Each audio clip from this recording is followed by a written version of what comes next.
Quel a été le meilleur moment du genre, tu sais qui je suis, que tu as vécu? J'ai 19 ans et je bosse de nuit dans une épicerie chic du côté riche de la ville. Je remplis les rayons pendant que je finis mes cours en ligne. La plupart des clients m'ignorent et ça me va très bien. Un soir, vers 22h, une femme en manteau de créateur et énorme boucle d'oreilles en diamant débarque avec son amie, clairement pompette après un dîner trop arrosé. Elle parle fort de leur voyage et de leurs œuvres de charité. Moi, j'étais au rayon vin en train de ranger une caisse de Bordeaux rare qu'on venait enfin de recevoir. Chaque bouteille valait plusieurs centaines d'euros et le patron voulait qu'elle soit exposée parfaitement. La femme me voit tenir un Château Margaux 1998 et me regarde comme si je venais de salir son sac à main. Elle chuchote un truc à son ami, puis elle commence à me suivre dans l'allée, lâchant des piques juste assez fortes pour que j'entende. Regarde comment il tient ça. Il croit sûrement que c'est du jus de raisin avec une belle étiquette. J'essaie d'ignorer mais elles insistent. Finalement, la femme vient droit vers moi devant la section prestige. Excusez-moi, dit-elle avec un ton qui pue le mépris. Vous savez seulement ce que vous faites? Cette bouteille vaut plus que votre salaire du mois. Je regarde la Margaux dans ma main. En fait, elle est mal étiquetée. C'est plutôt 450 euros, pas 250. Le millésime 98 est exceptionnel. Elle éclate de rire. Mais voyons, j'ai 3 restos haut de gamme en ville. Je pense connaître le vin mieux qu'un gamin qui croit que la Kronenbourg c'est du raffinement. Son ami sort son téléphone et commence à filmer. Trop bon, il se prend pour un expert, dit-elle. Des clients curieux s'approchent.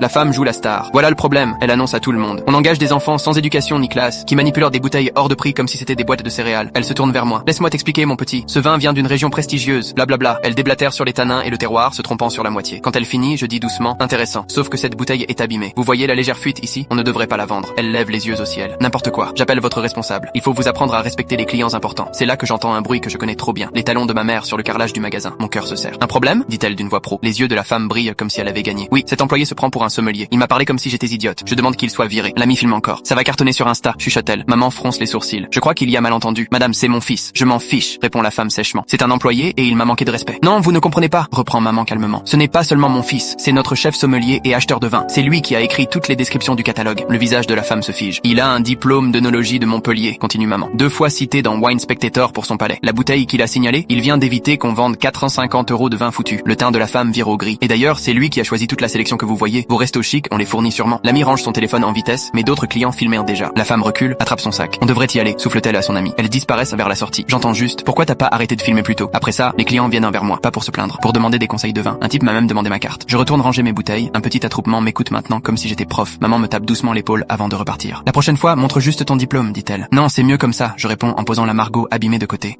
3 de ses clients sont depuis devenus réguliers, venant exprès demander mes recommandations. La femme au manteau, jamais revue.